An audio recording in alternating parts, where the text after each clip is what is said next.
Finding the zeros of a polynomial. Sometimes, it is very useful to know the values of the variables of a polynomial for which the polynomial becomes zero.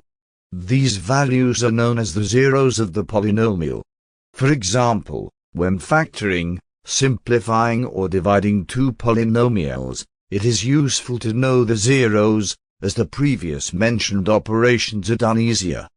Constant polynomials do not have zeros, as these polynomials only contain numbers, so it is impossible to make them zero.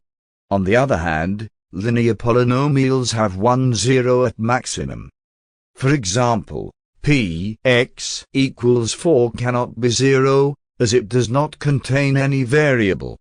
On the other hand, the zero of the polynomial shown on screen is 3, because 2 times 3 minus 6 equals 0. The zeros of a quadratic polynomial represent the roots of the corresponding quadratic equation. For example, the zeros of the quadratic polynomial now shown on screen are 1 and 4, as the following figures explain.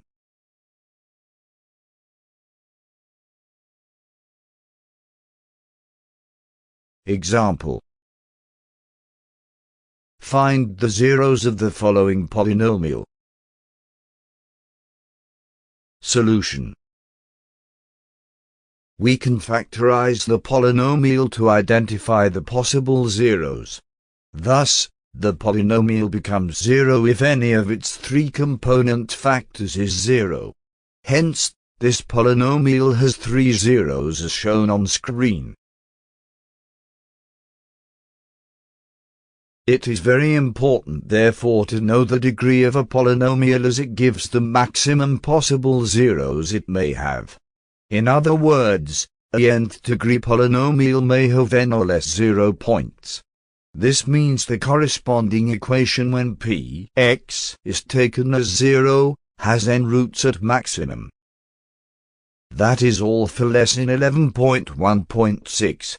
To continue this topic, please watch 11.1.7, Finding the Zeros of Polynomials through Iterative Methods. Thank you for watching. Make sure to like and subscribe to keep up to date with new videos. For more information, calculators, and tutorials, please visit www.iCalculator.info.